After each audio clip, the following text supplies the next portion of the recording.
Bonjour à toutes, je vous retrouve aujourd'hui pour vous présenter mon bilan lecture du mois de juin.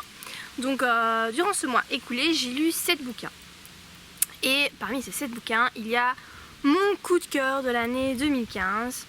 Et je vais d'ailleurs commencer par vous présenter ce livre-là. Il s'agit de Maybe Someday de Colleen Hoover. Donc c'est un livre qui a fait beaucoup parler de lui ces derniers temps. J'ai vu, je ne sais plus, quantité de chroniques sur des blogs, sur YouTube, etc. Donc c'est vraiment un livre qui a fait beaucoup parler de lui. Je n'ai vu que des avis positifs et franchement je trouve que c'est mérité parce que c'est vraiment un livre génial. Donc en 2-3 mots pour pas vous spoiler l'histoire, donc je vous raconte vite fait. Donc il s'agit de Ridge qui est un musicien, enfin un guitariste. Et en fait il fait les musiques et il compose les musiques et les paroles de son groupe et donc en fait tous les soirs il joue sur son balcon, donc à son appartement, voilà, sur sa guitare, il répète les mélodies à la guitare. Et sur le balcon en face, enfin sur l'appartement en face, il y a Sydney qui sort tous les soirs pour écouter Rich jouer. Ils se connaissent pas, ils se sont jamais parlé, voilà. Mais voilà, tous les soirs elle l'écoute jouer et elle est fascinée par sa façon d'interpréter les morceaux, par sa façon de jouer. Elle est vraiment fascinée par lui. Et donc voilà, donc Sydney habite avec sa meilleure amie Tori et elle a un petit copain qui s'appelle Hunter. Et un jour, voilà, donc Sydney invente des paroles sur les musiques puisqu'elle connaît pas les paroles, elle entend juste la guitare, le son de la guitare, elle n'entend pas les paroles. Donc elle invente, voilà, des paroles, elle s'imagine ce que les musiques pourraient raconter. Rich s'en aperçoit et un jour il lui note sur un papier son numéro de GSM, enfin de téléphone, pour qu'elle lui envoie des textos, ce qu'elle fait, et il lui demande qu'elle lui écrive les paroles d'une des chansons qu'il a composées. Donc il doit un peu insister parce qu'elle n'a pas trop envie, etc. Elle se dit que ce qu'elle fait voilà, c'est merdique, enfin bon, elle n'a pas confiance en elle. Elle finit quand même par le faire et il se trouve qu'en fait elle est bourrée de talent. Voilà, Ridge est vraiment sous le charme des paroles qu'elle a composées en tout cas pour cette musique-là. Et il lui en demande une autre, et enfin voilà. Et donc il se passe un truc dans la vie de Sydney. Elle se fait trahir par sa meilleure amie et par son petit copain. Et donc elle se retrouve à la rue. Elle n'a plus d'endroit où vivre. Et Ridge, voyant ça, il savait ce qui se passait en fait chez elle. Enfin, je ne vais pas trop vous en dire, mais voilà, il décide de la recueillir chez lui. Donc en échange de ses paroles, donc voilà, elle doit composer, mettre des paroles sur la musique qu'il compose, et ben voilà, il l'héberge gratuitement chez lui. Et donc ce qu'elle fait, donc lui aussi vit en colocation avec d'autres personnes, etc. Et donc voilà, donc c'est ce qu'elle fait. Évidemment, il y a un lien qui va commencer à se créer entre eux. Le souci, c'est que Rich n'est pas célibataire, il a une copine depuis 5 ans et une fille qu'il aime vraiment très fort. Et voilà, mais il y a quand même une attirance qui va se créer entre deux quand il compose la musique, quand Rich joue la musique et que Sydney cherche les paroles. Voilà, il y a un processus qui se passe entre eux et voilà, ça devient compliqué, leur histoire commence à devenir compliquée. Alors Ridge a aussi une particularité, ça je vais pas vous la dire parce que moi je la connaissais pas avant de commencer le bouquin et je suis bien contente qu'on ne m'ait rien dit parce que justement voilà, c'est quelque chose d'assez d'assez particulier, ouais, c'est une particularité hein, forcément. Et voilà, donc ça je vous laisse vraiment découvrir le bouquin. Alors c'est un livre bourré d'émotions, donc c'est vraiment un ascenseur émotionnel, donc il y a des moments où vous riez, il y en a où vous pleurez, il y en a où vous êtes excité, enfin voilà, c'est bourré d'émotions en tout genre, c'est bien écrit, c'est écrit d'une façon très simple, mais justement je pense que c'est ça qui fait qu'on accroche autant parce qu'on rentre tout de suite dans l'histoire et on se laisse porter par ces deux personnages voilà, qui sont très attachants, mais vraiment très attachants. Aussi bien Rich que Sydney et ces deux personnages vraiment on s'y attache. Ce sont deux belles personnes qui ont un cœur vraiment un cœur merveilleux, ils ont une belle moralité, enfin voilà, c'est vraiment une très belle histoire, vraiment très belle. Et franchement, je sais pas si j'ai déjà été aussi émue par un livre de toute ma vie, mais celui-là il m'a vraiment retournée, j'ai eu du mal à m'en remettre tellement ça m'a pris dans les tripes. Et je sais que j'ai une amie qui l'avait lu avant moi et ça lui a fait exactement pareil. Et de tout ce que je peux lire sur internet, voilà, tout le monde ressent la même chose. Donc moi je pense que c'est vraiment un livre qu'il faut lire. Je sais, s'il y en a un que vous devez lire en 2015, c'est celui-là, c'est Make Me Someday, parce que franchement, ça vaut la peine. Alors il faut aussi savoir qu'il y a aussi une particularité dans ce bouquin, c'est que l'auteur s'est associé avec un musicien qui a composé toutes les chansons du livre, donc toutes les chansons que Sidney et Ridge composent. Et ben voilà, il y a une bande son par rapport à ça, ils ont même sorti un album et tout. Et donc c'est chouette parce que vous pouvez, au fur et à mesure que vous lisez l'histoire, vous pouvez aller écouter les musiques. Et voilà, je trouve que c'est un petit plus au livre. J'avais jamais... Enfin voilà, je pense que c'est la première fois, ça existe peut-être déjà pour d'autres bouquins, mais moi en tout cas c'est la première fois que je remarque qu'il y a des chansons qui sont écrites exprès pour le bouquin. Et je trouve que l'idée est vraiment très très chouette et ça marche vraiment très très bien. Voilà, donc ça c'est un gros coup de cœur, c'est le livre que vous devez lire en 2015 pour moi. Et en plus là pour la saison de l'été, je trouve que c'est vraiment la bonne saison si vous partez en vacances, etc. C'est un livre... voilà, simple et sans prise de tête, et c'est vraiment le livre à lire pour cet été 2015 je trouve. Alors le second livre que j'ai lu, c'est le dernier en fait que j'ai lu au mois de juin, c'est The Book of Ivy, qui est écrit par Amy Angel. Et donc ça en fait c'est un roman dystopique. Donc un roman dystopique, si vous ne savez pas ce que c'est des romans style Hunger Games, Divergente. Donc en fait dystopie c'est le contraire de utopie, donc en fait c'est un monde... c'est une histoire qui se situe dans un monde post-apocalyptique où en fait il est impossible d'accéder au bonheur. Voilà. Et donc voilà, donc on suit The Book of Ivy, donc se situe dans un monde comme ça. Donc ça se situe en 2025 il me semble. Et en fait tous les pays de la Terre ont lancé leurs bombes nucléaires il y a de ça 2 décennies. Et donc voilà, il n'y a presque plus d'humains sur la Terre, voilà, il y a des radiations partout, c'est vraiment le gros bordel. Mais il y a quand même quelques humains qui ont réussi à survivre et se sont regroupés dans une petite ville. Donc ils ont formé voilà, une petite ville très restreinte qui a je crois genre 10 000 habitants, un truc dans le style. Et ils tentent de survivre comme ça, donc ils tentent de passer à travers les mailles des épidémies, etc. Et donc en fait dans cette civilisation, donc, il y a la famille des fondateurs, donc c'est ceux qui ont fondé la ville.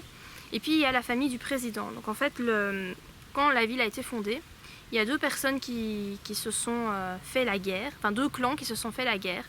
Il y en a un qui voulait instaurer une démocratie et l'autre une dictature. Et donc c'est le président, la famille du président Latimer qui ont gagné et qui ont imposé une dictature. Donc voilà, donc ils ont signé un traité de paix entre les deux parties. Donc ils vivent dans la ville qui est séparée plus ou moins en 2, donc pour les partisans du fondateur, les partisans du président. Même si voilà, maintenant il n'y a plus de guerre, voilà, c'est la paix depuis 2 décennies. Mais voilà, le président, le fondateur n'est pas d'accord avec la façon de faire du président et voilà. Et donc le président justement, il a instauré comme loi que tous les ans, 2 fois par an, une fois au mois de mai, une fois au mois de novembre, les jeunes gens de 16 ans devaient se marier, donc ils doivent passer des tests psychologiques, etc. Et on choisit pour eux leur futur mari ou leur future épouse. Et donc voilà, donc c'est de sorte à mélanger les deux côtés en fait de la ville, le côté des fondateurs et le côté du président. Voilà, on prend une personne de chaque côté et voilà, on les marie ensemble. Et donc cette année, c'est le tour de Ivy qui a 16 ans et elle est la fille de la famille du fondateur. Et elle doit marier Bishop qui est le fils du président. Donc en fait c'est une union assez symbolique puisque de ce fait-là, il n'y aura plus jamais de crainte qu'il y ait la guerre vu que les familles vont être réunies puisque les descendants, les enfants qu'ils auront, Ivy et Bishop, mais voilà, les 2 familles seront réunies, il n'y aura plus de côté fondateur et de côté président. Et donc voilà, donc Ivy doit épouser Bishop. Le truc c'est qu'elle ne veut pas du tout, elle est totalement contre cette pratique. Donc c'est une jeune fille qui est impulsive, qui a un caractère très fort, qui a des idées voilà, bien ancrées en elle.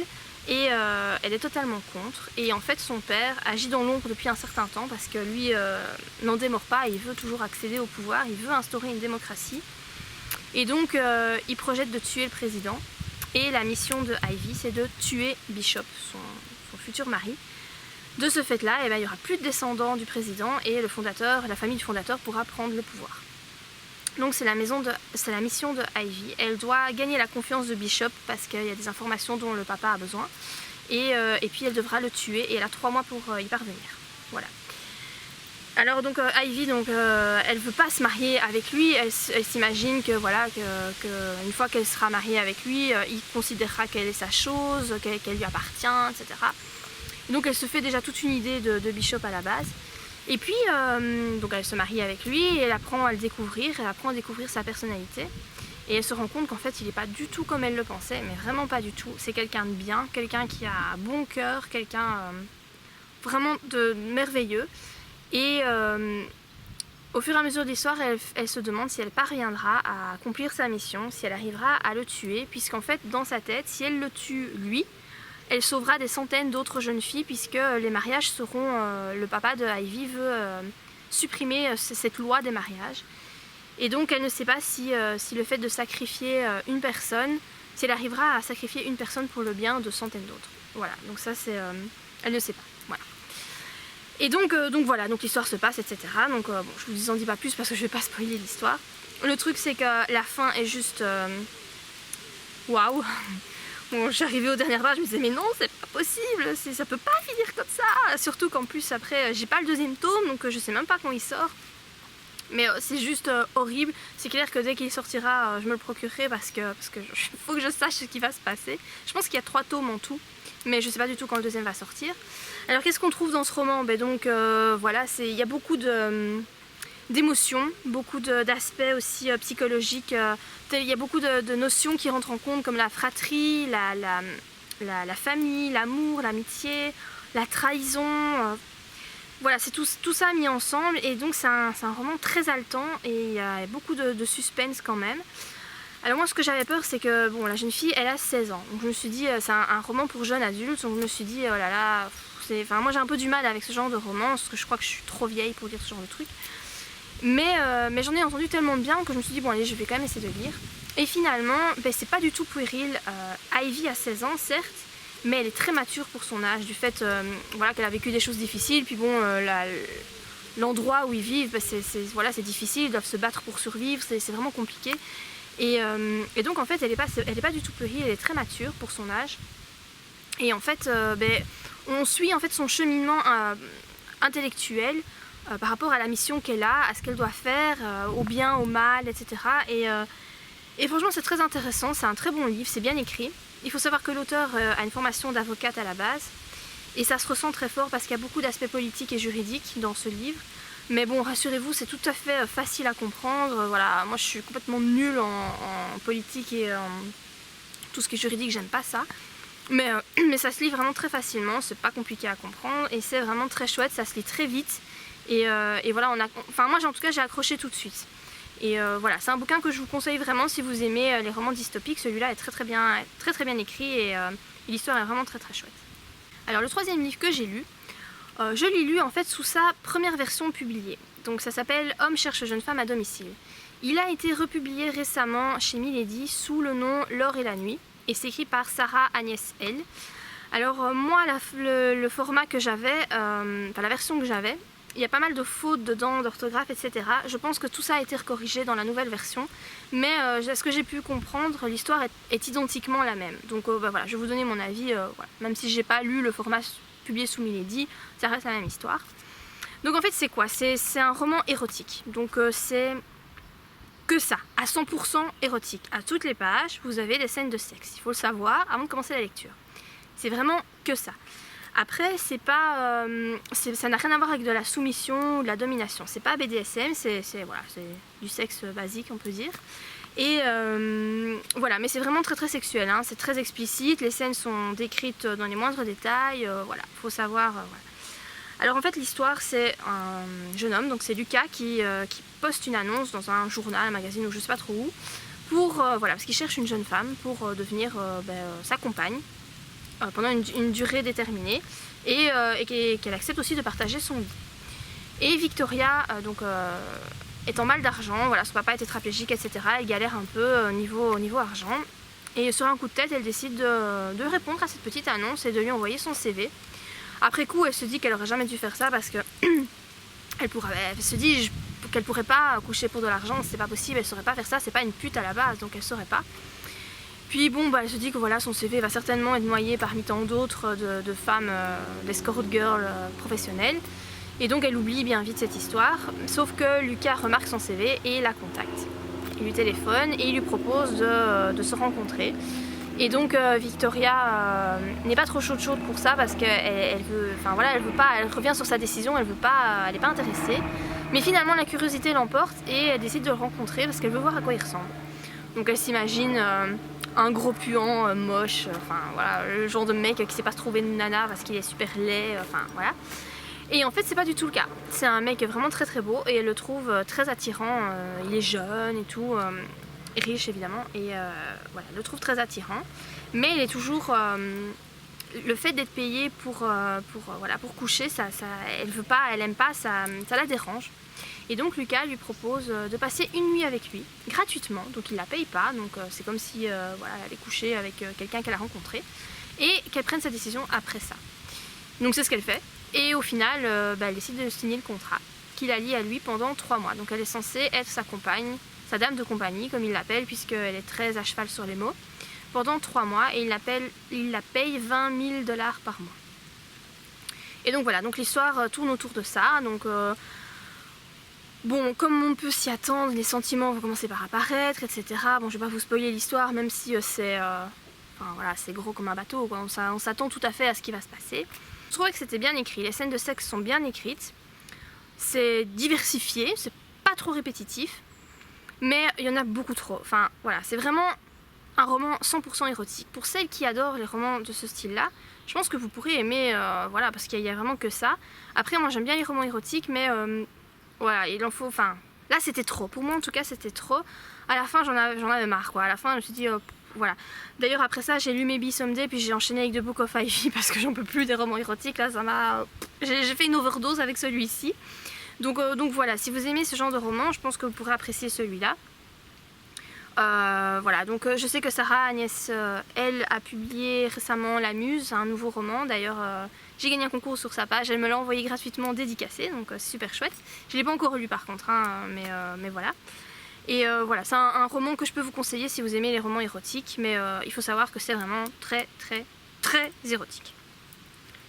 Alors, le 4e livre que j'ai lu, c'est Coloc et plus de Emily Blaine. Donc j'avais lu un roman à elle, que j'avais adoré, mais vraiment j'avais un coup de cœur pour cet auteur. Et donc là, c'est le dernier en fait qu'elle a écrit, qui a été publié en format papier. Je pense, il me semble qu'il a été publié en format papier il n'y a pas très longtemps, et début juin, je sais plus, enfin il n'y a pas longtemps, ou au mois de mai. Bref, c'est assez récent. Et donc voilà, je l'ai lu et j'ai adoré. J'adore cet auteur, franchement, je l'adore. Elle est vraiment... je trouve que l'adjectif qui la qualifie, c'est fraîcheur. Je trouve qu'elle est... c'est une bouffée d'air frais quand on lit ses bouquins, ça fait du bien au moral, c'est vraiment génial. Donc Coloc et plus, pour vous en dire quand même 2 mots, raconter de quoi ça parle.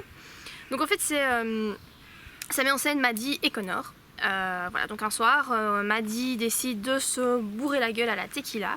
Elle rencontre un mec dans un bar et voilà, sur le parking, dans sa voiture, elle décide de coucher avec lui et puis elle disparaît dans la nature. Le truc c'est qu'elle a jamais pu oublier ce mec là, et le mec non plus. Bref, 6 mois se passent. On suit donc Connor, le mec avec qui elle a baisé. Donc on le suit voilà, dans sa vie. Donc en fait il a une trentaine d'années, un peu plus de 30 ans, 32 ans, quelque chose comme ça. Il est cuisinier et il vit en colocation avec son meilleur ami Austin, son meilleur ami depuis 15 ans. Et ils ont fait un pacte tous les deux, il y a de ça, je crois qu'au début de leur amitié, jamais toucher à la sœur de l'autre. Voilà, ça fait partie de leur pacte. Donc il faut savoir que Connor couche avec une fille différente toutes les semaines. Il veut pas s'engager, il veut pas tomber amoureux et il a une préférence pour les petites jeunettes à l'école, enfin celles qui sont à la fac. Voilà. Et donc ça c'est sa philosophie de vie. Austin c'est plus ou moins pareil, et donc leur règle c'est qu'ils peuvent pas toucher à la sœur de l'autre puisqu'ils ont chacun une sœur cadette. Et puis un jour la sœur d'Austin débarque dans leur colocation parce qu'elle doit faire un stage d'infirmière dans la ville où vit son frère Austin. Et Connor s'aperçoit qu'il s'agit de la fille avec qui il a couché ce fameux soir dans sa voiture. Et donc là, c'est juste l'horreur, puisqu'il s'était promis qu'il ne toucherait pas à la sœur d'Austin, sauf qu'il ne savait pas que c'était sa sœur, donc c'est la merde. Maddie, elle, ne connaît rien de ce pari, et elle, quand elle revoit Connor, elle n'a pas pu l'oublier, et elle est super attirée par lui, vraiment super attirée. Elle va tout faire pour le faire craquer, pour que voilà, pour qu'il accepte de recoucher avec elle, parce que vraiment elle est super attirée par lui. Lui est très attiré par elle aussi, mais voilà, il a déjà rompu une fois le pacte avec son meilleur ami, il veut pas recommencer. Et donc voilà, donc l'histoire tourne autour de ça. Je vais pas vous en dire plus parce que vous découvriez la suite par vous-même. Alors ce que j'ai adoré dans ce livre, c'est l'humour d'Emily Blyne. Cette fille a un humour, mais c'est un truc de malade. Et je retiens en particulier quand il y a une scène où au début du livre, quand Connor sort de la douche, il a un tout petit essuie autour des hanches. Il est encore tout mouillé de sa douche. Et donc il arrive dans la pièce et Maddie le voit arriver. Et là, dans sa tête, il y a la musique de Mr. Boombastic qui retentit dans sa tête. Et franchement, quand j'ai lu cette scène, mais j'ai éclaté de rire. J'avais aussi la musique du coup, et du coup j'ai été réécouter la musique. Et c'est hilarant, mais franchement hilarant. Et pendant tout le livre, elle l'appelle comme ça en fait, Mr. Boombastic. Et à chaque fois, j'entends la musique dans ma tête, à chaque fois que je lis ça. Et je trouve que c'est vraiment génial. C'est bourré d'humour, vraiment la joute verbale entre Maddie et Connor tout au long du livre. C'est quand même assez long comme livre, c'est quand même un bon pavé. C'est vraiment super comique, ils n'arrêtent pas de s'ennuyer, chercher des noix l'un l'autre, c'est vraiment super comique. Alors évidemment, il y a aussi la notion d'amitié, d'amour qui rentre en jeu, de belles notions bien décrites. L'histoire finalement est belle. J'ai vraiment bien aimé l'histoire, j'ai trouvé belle. J'ai trouvé qu'à la fin, ça devenait un peu long quand même. Je trouve que si les romans avaient été un peu plus courts, ça aurait pas été plus mal. Mais bon, voilà, pas trop grave. C'est quand même un super roman à lire l'été. Franchement, si vous allez en vacances et que vous voulez un roman plage, eh ben, Coloquer Plus, c'est le roman. En plus, Emily Blyne, elle est française, donc c'est super. Voilà, c'est une auteure de par chez nous, donc je trouve ça bien.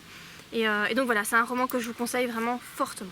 Donc le 5e livre que j'ai lu, c'est le tome 3 de Le bébé, mon milliardaire et moi, dont l'auteur c'est Rose M. Becker. Donc j'avais déjà lu le tome 1 et le tome 2. Donc je remercie les éditions Addictive qui m'ont permis d'acheter qui m'ont envoyé ce livre. Enfin, ça se fait par numérique puisque c'est en format EPUB. Et voilà, j'ai un partenariat avec eux, donc voilà, ils m'envoient gratuitement leur nouveauté. Et donc voilà, celui-là c'est le 3e tome que j'ai lu. J'avais bien aimé le tome 1 et le tome 2 et donc j'étais contente de pouvoir terminer l'histoire. Il faut savoir que ce sont des tout petits tomes d'une centaine de pages, donc ça se lit super vite. Franchement, en une après-midi, vous avez le truc. L'histoire, c'est, je vais pas vous raconter le tome 3, sinon vous aurez plus la surprise si vous commencez l'histoire.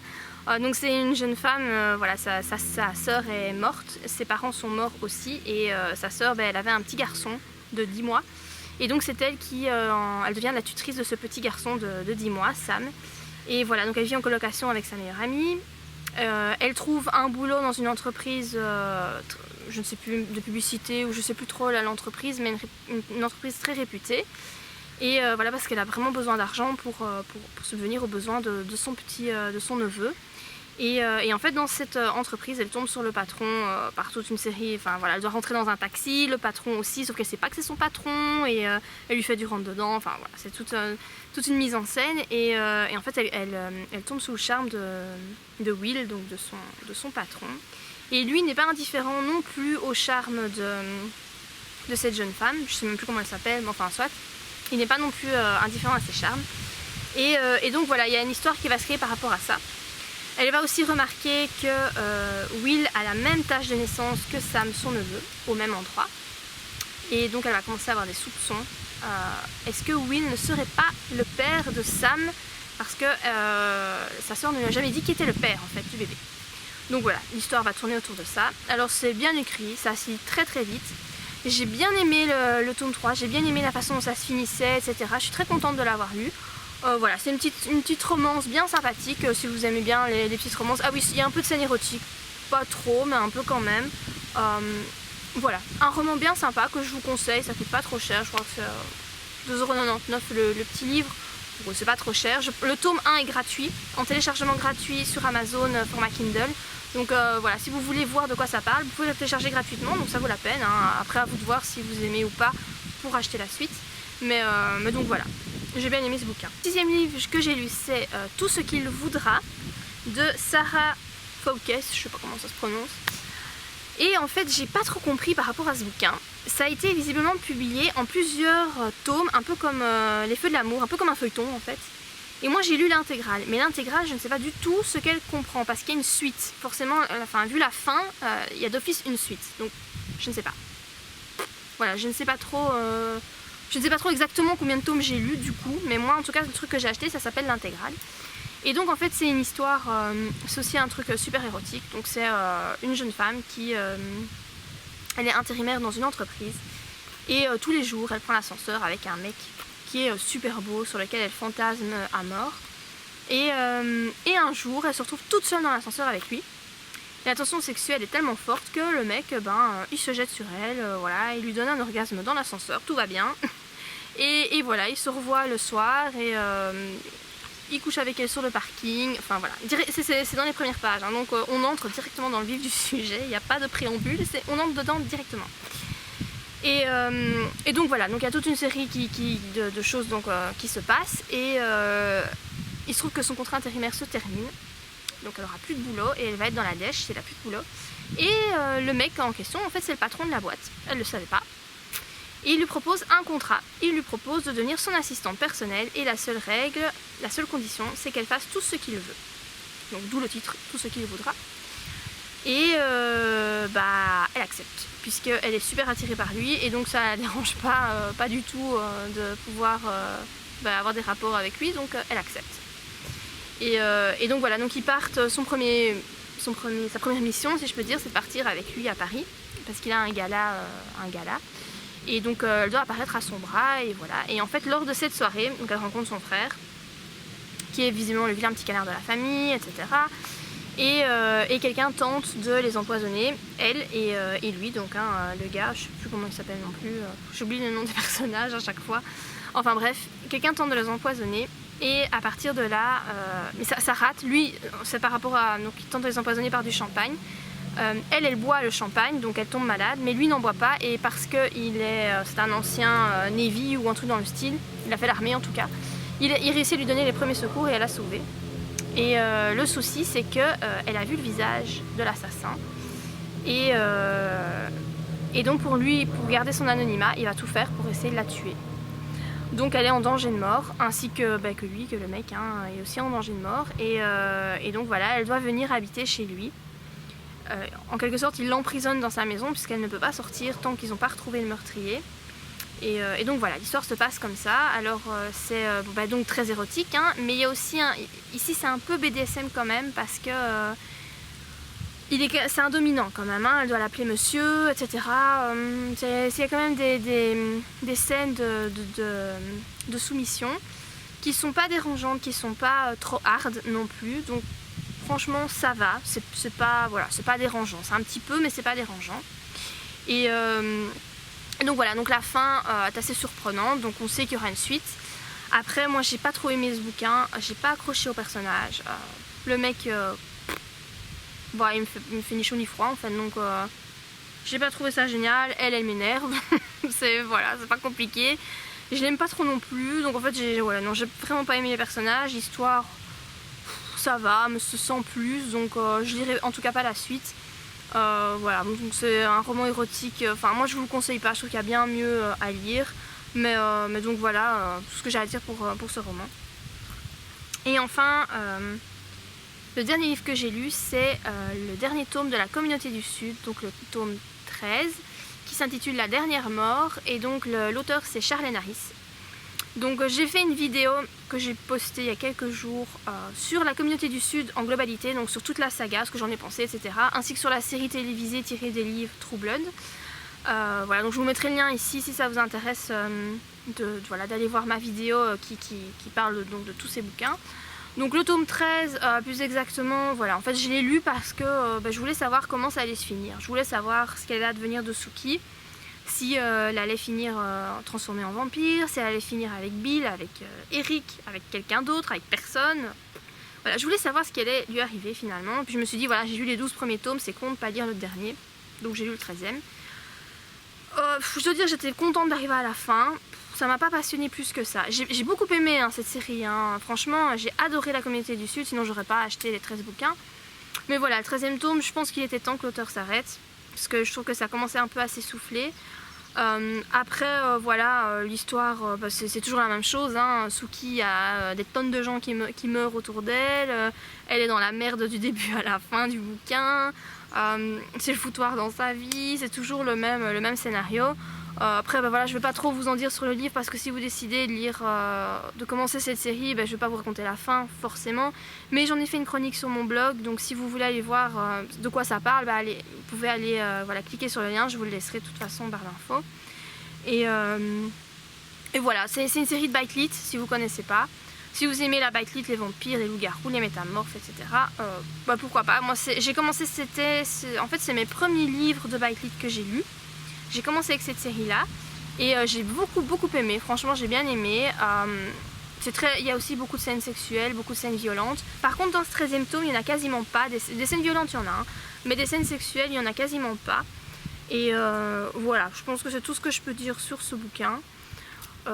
Et voilà, donc je crois que j'ai fait le tour de mes 7 lectures du mois de juin. Donc bah, si vous avez lu également ces livres, n'hésitez pas à me laisser en commentaire bah, voilà, votre avis, si vous avez aimé, si vous n'avez pas aimé, voilà, ce que vous avez pensé de ces bouquins. J'espère en tout cas que la vidéo vous a plu et je vous dis à très bientôt pour de prochaines vidéos. Bye!